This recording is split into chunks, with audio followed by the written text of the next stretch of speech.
So, we are back from the little break. Now I am here with my colleague Joanna. She's a colleague in my department, photo video. We are the same year. And I invited her because I want to talk about the Erasmus experience, to go from here, from my university, to another place. And how was this process? How was the whole experience? How was when you came back, and if you would do it again? So let's start by, how was the process for you to apply, and what were the requirements, or what could you say was easy, what was hard? So first we had to submit a portfolio with our works that we do specific to our department. So photography, video, I had to I compiled a 20-page portfolio of photographic works I did at school and in my free time, and with like my personal projects, and some frames from some shorts of mine. And then you had to fill out some paperwork about personal information, and you of course had to pick out your top 3 universities and make a list, like a ranking: first choice, second choice, third choice.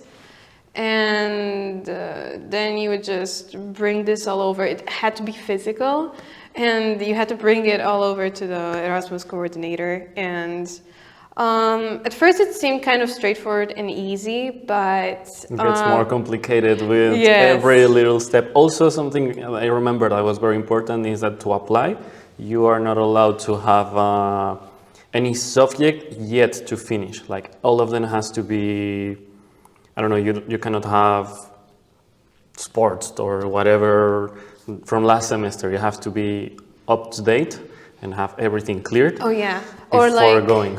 I know that, yeah, I couldn't apply the first semester, second year.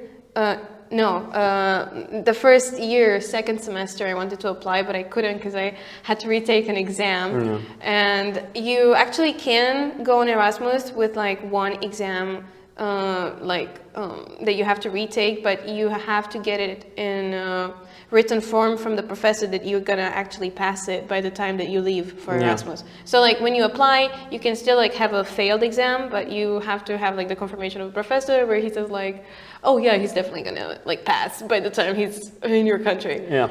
And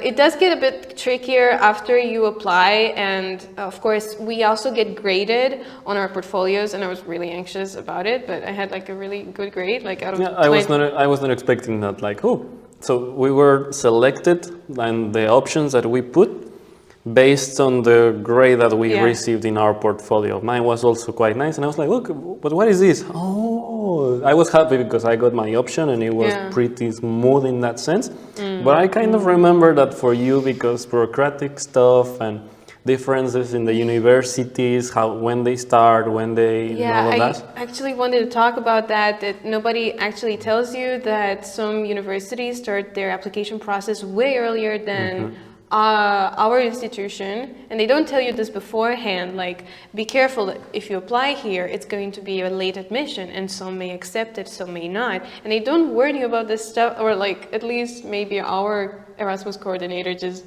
didn't know how to warn us in time, or didn't care to tell us. But yeah, I applied to like my top choice that had already accepted everybody in their program by the time that our Erasmus application process had finished, and yeah, they didn't accept me as a late admission. And I lost my second choice in the ranking because I got accepted at my first choice, but that was late admission. Second choice, because I already went to my first choice. My second choice went to other people who had it as their first choice. And I was left with my third choice, which was Brno, University of Technology. In Czech Republic? In the Czech Republic, yes. And I only knew of this choice because my roommate that was her first choice. And I was like desperate because I didn't know what else to go for. Especially the Erasmus coordinator. She was like, "Oh, you can just like go wherever you want." But I was like very. I wanted it to be like the perfect program for me, and my two first choices were taken. So I was kind of like left hopeless. What were you interested mostly, like in photo, video part, and photo or video, sorry, or something else maybe? Because, for example, me, I went to Valencia, to Spain, and it was pretty free. I mean, I had to do something in my frame of work, like photo or video, at least Yes. 1 or 2 subjects about that for it to get equated. But I was very free to choose whatever I wanted from the whole university, all the programs. They have design programs, they have many stuff, many stuff. And I was even ceramics, and I was able to choose from them. But I understand that it's not the same for everyone. So you were more interested in the video? No, I was more interested in photography, and for the subject list for the Czech Republic, I was supposed to choose a studio, and I, of course, had to choose something that was similar. You also can't go too far. Like with the studio, the main one, you can't go too far from your what you study here at your institution. So I either had to go for video or photography, and I went for photography because that's what was mainly 80% of my portfolio as well, and that's mainly my interest. And then you could also like choose other classes, like besides the studio, but the studio has the more credits, so it's more important. I also chose screen printing. That was a very nice class, and I was really happy to do it. Yeah, I was also with some typography. I was able to choose. Nice. It was also similar in the part of the printing process, and you take these leaf little letters pieces, also wood ones, and it was pretty funny. I can put some of your work in here somewhere, and also mine, and it was very nice. And it was very nice to try like optionals that you have and to see differences, for example, from one university in another part of Europe or one in ours and things like this. And it's nice, and I think it's kind of part of the deal with Erasmus, that you go, you make relationships, you see good stuff, and you can maybe propose to do some stuff like this. Sometimes it's hard, sometimes it's harder, sometimes you find better in your own place than in the place that you went, but I think it's part of it, it's nice. Yeah, it like widens your horizons a lot, and I was definitely shocked by the amount of materials that they offered to the students. We have like certain studios, workshops here, but we have to bring in our own materials. Like you and me, we are like in the printmaking studio right now, and we have to bring our own paper, we have to do our own matrix on our own plexiglass. But over there for screen printing, I didn't have to bring in anything. And they didn't even warn me about, going over a certain limit with the materials. They were like, yeah, it's from the school, it's free, you can do whatever you want. And the teachers were very nice about giving us as many resources as possible. This was for the screen printing class, but even for the photography studio, they lent me so many cameras, and they had a big room with so much equipment and microphones and tripods and a bunch of lenses for multiple camera bodies. So yeah, I was. It was nice for you to play around with all of that stuff and not to worry about some other stuff. For me, for example, was very similar to here in the sense of materials. For this class for most of my classes, I also had a drawing class, and I had to bring my own materials, my paper, my things, buy watercolors, buy things like this. At the end of the day, the professor was really nice. I made really good connections also with the professors back there, and they were helping me. Like, they were understanding that I am just here for some months, and I'm not going to need maybe to buy the best color pencils or the best thing for this that are also very expensive, and I have to cover it on my own. Yeah. So they were like, oh yeah, I can lend you something or things like this, but it was similar. Also in here I have to do this stuff for my own.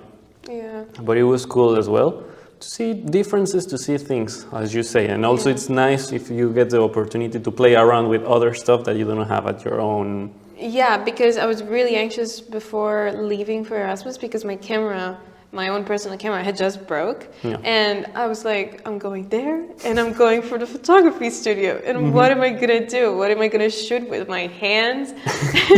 And yeah, that was my main concern. And I was like, how am I going to finish assignments for this class if I don't actually have my own camera? And they actually, besides like big digital cameras, DSLRs, they also had a small digital compact camera that they gave me for the entire semester. Like that was a thing that I did not have a deadline to bring in for. I literally brought it after school was over and I still was in the Czech Republic. And I just, yeah, that was very nice. And it was so nice to just have like a small camera with me at all times. That is nice. And that's very nice. yeah, they really trusted you, especially with the equipment. Like at the end of the semester, after I brought back their camera, I was very curious because it was small but like very good quality. And I looked it up on Amazon because I thought maybe I can buy it on my own because I really liked it, but it was like almost 500 euros. Like they really just trust you there with really good equipment.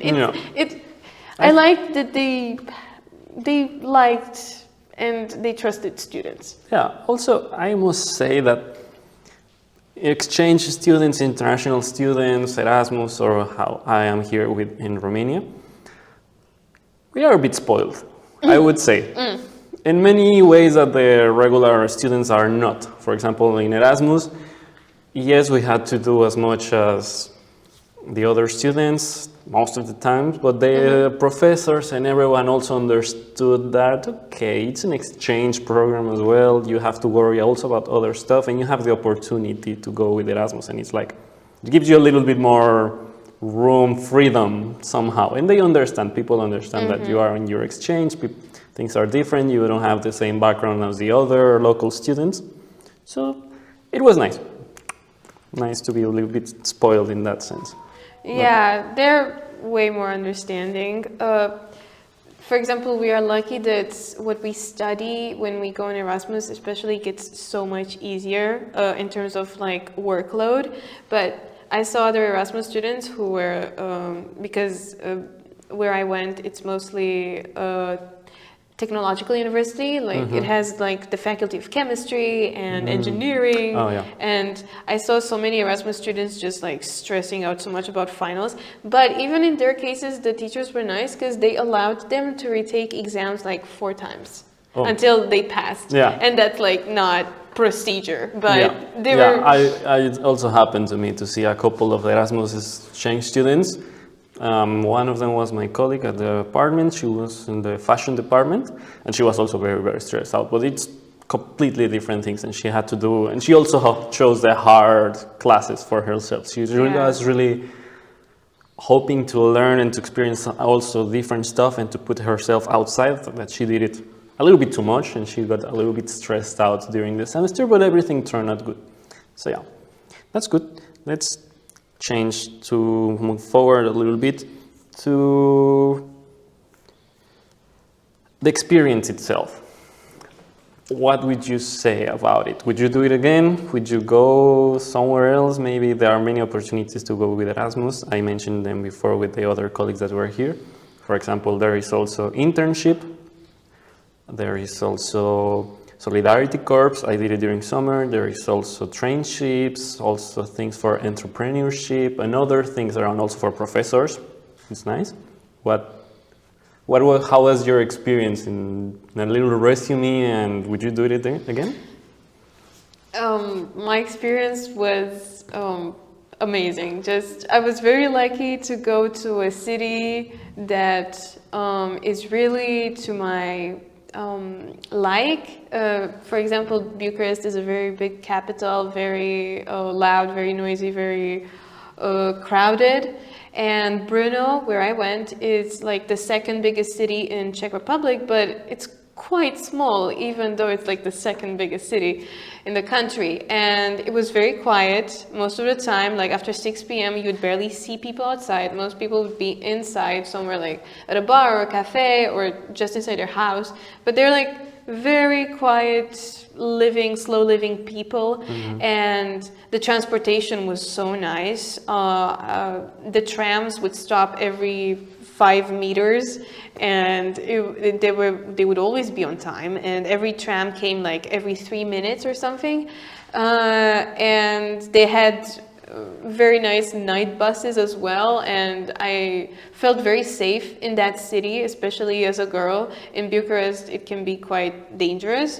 In Brno, at first I was scared because it's a strange place. You don't know the you're area. a little bit more aware. You have to get used to your surroundings, but after a while I felt so good in that place. Like it was a very healing experience for me. And I was more prone to going out and trying out new stuff because I just felt so good in that. Yeah, we were actually talking about that before, that once you put yourself out there, things come to you, and it can be both. Tough things and really good things, but you put yourself out and you find out, and it's nice. So would you do it again? Oh, definitely, I would do it again. Would you go to the same place, or would you like to try something different? I thought about that because there is a girl who actually somehow was able to abuse the Erasmus. Actually, it's not Erasmus for her, but it's something else like mobility. And she was able to somehow find a loophole, and she stayed a year in the city. It's possible. It's not always, but it's possible. She started in the second extend semester, it. and usually they don't let you extend into a new university year, but they somehow let her do that, and she stayed there a year. And I thought if I would ever do that, I can't do it, but if I would like that. And I don't think I would go to the same place because it would remind me of that certain semester that you only have with like those certain people, and certain classes and certain season. I don't know. I just I wouldn't want to go there again. I just want to have it like that in my memories, and I don't want to spoil it with like new ones because I just feel like the first time is like the best time. But I would definitely try a new place. For example, I would like to go to my first choice that I couldn't get into because of the mix-up of the deadlines. Austria, I would like that a lot, or France, because France I was actually interested in because I did speak the language, and I know they don't really do English, so that would have forced me to be better at my French speaking wise. It's a nice challenge, I would say. It's part of it, I think. And now, thank you for sharing. And also, there's this other kind of very important question. Economical support from the exchange. Do you think for you it was enough? No, it's because there's also different. There's a difference in budgets because of certain areas where you go, because certain countries are more expensive in terms of cost of living and some are lower. But the difference is not much. Like we would get 540 euros per month. Of course, you don't get that sum initially, like all of it. Like you get 80% of the total of what you get in all the months. Yeah, when you have finished all the exchange 20%. And you come back or you bring everything that you finished, all right, they give you the other 20%. So yeah, I agree that for me, for example, I think my city was more expensive, but it's also on how you choose. 600? I got 600, but it's also how you choose the places, for example, because maybe you could go to Spain, the same place that I went, and choose a city that is not that expensive, and maybe you can find a place to stay for maximum 200 euros. You have left 400 euros to spend around to calculate, and then just... Yeah, but you can play it somehow, but you have to be very smart in that sense, and it's hard. So for me, I would say it was a good amount, but it was too tight. So yeah, it was definitely really too you tight. have to put from somewhere else money. Yeah, because for example, I mean, by the last 2 months, I also had to use my scholarship money. Like besides the Erasmus scholarship, I also have I had a scholarship for good grades, and I also had to use some of that money. And sometimes I also had to ask my parents to supplement. Yeah, me too. I was also working. I was doing in there, but I Yeah. was. My goal was also to have a good experience and not just Yeah. worry about money and so on. So I would put it more as an investment, and I think now they are even reimbursing. I think if you do a green travel, or Yeah, they are they did. reimbursing. They did to give you? us 50 euros because they give us our Erasmus scholarship, and also 50 euros because we chose to go there by a car instead of taking But the plane. I think since this year they are starting with kind of full reimbursement for the travel as well, and it depends. That's so nice. Yeah, but we have to check, but that's what I heard from the Erasmus department. Yeah, because I kept like even the receipts from the gas because I thought maybe, you know, ideally they would give you that back as well. They didn't. I think they are doing it now with green travel mostly because they are focusing also on that.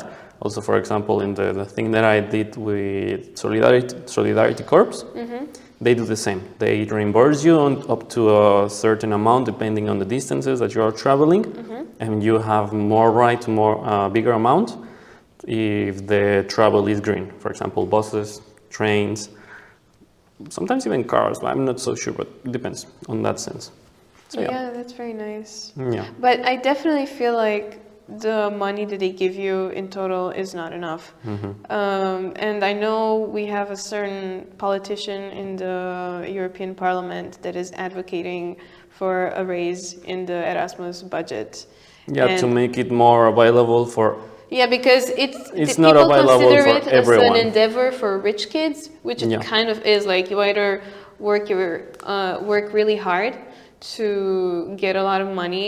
For example, my roommate did that. She worked a lot during the summer and she saved up, but she still had to ask her parents for financial help at the end of the Erasmus as well. Like, it's not enough. Like even if you work all summer and you save up or all year, like you might have to like get money. Yeah, from you must somewhere have else. a support in the back. Yeah. I agree. But still, I would say it's a nice kind of investment. Like, it's very nice to have that experience and to live it, and definitely it's something that most of people, I would say, just say, I would do it again. I would throw myself once again, and I just loved it. Yeah, plus I know that for masters they do give you a bigger sum of money, so that's nice. I think they give you like 700 euros. So yeah, I think they changed also from time, from year, for everything. But yeah, so yeah, that's good. And I think that's it. So okay. would you recommend then, just to close, would you recommend your colleagues or other people that are interested? Even it's really nice that people like me, that we are, for example, residents, students, and so on, that we don't have to have our European citizenship. We can do it as well. There are also some annexed countries, like some people from Turkey, Georgia, and things like places like this. So that many they Turkish can. people in my Erasmus. Yeah, and it's really nice because you get a bigger cultural exchange, and you also have the same opportunities. And it's, I would say, for me, it's I have many opportunities that I would not be able at my home place, unfortunately. But it's nice to take it. So I would encourage for the people that are in a similar situation to do it. It's really nice. It's hard. I would not say something different, but it's worth it. Yeah, actually, fun fact, the Brno University of Technology actually had more programs than just Erasmus for like international mobilities. So we saw people from Taiwan and South Korea and America. Like it was a big pool of different nationalities, and that definitely widens your perspective a lot on things. And I had a lot of interesting conversations with people from so many backgrounds and people that I thought from countries I never thought I'd meet. So Yeah, definitely do try to go out into the world and live somewhere else. For a short period of time, I think it's like the best experience ever trying to live as a local in a foreign country, because you grow a lot as a person, and you get to live a certain lifestyle that you don't get to live anywhere else, even back in your country. I do miss sometimes the food in the supermarkets in Brno. When I came back, I was eating like for 5 months one brand of hummus. When I came back and I tried again the hummus from Romania, which I was eating religiously before I went to Erasmus, I just cried because it just didn't taste as good as the one in Czech Republic. So yeah, it definitely does feel like you live different. Like I have added an additional life to my life, and somehow like I don't know. I just, it feels like I birthed a new version of myself, and that version still somehow lives in that place still. But yeah, it just makes you more fulfilled. I think just It brings you a enrichment experience, I would say. yeah, So, it enriches you as a person a lot. And I think a lot of people need this experience. Like some people get to study in the city that they're born in, and they never get to leave the country or their city and try to live independently. So Erasmus can definitely be this kind of experience if you don't afford to yeah, move to abroad. move abroad so easily. So yeah, it's a nice experience. Yeah, everyone needs it.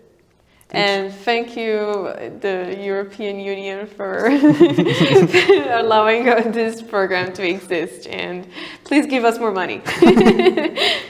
Thank you, Joanna. Thank you, Leo. Thanks for inviting me and letting me tell my story. And Thanks for sharing. And that's it for this time. Thank you very much, and see you next time. Maybe. see you. Bye bye.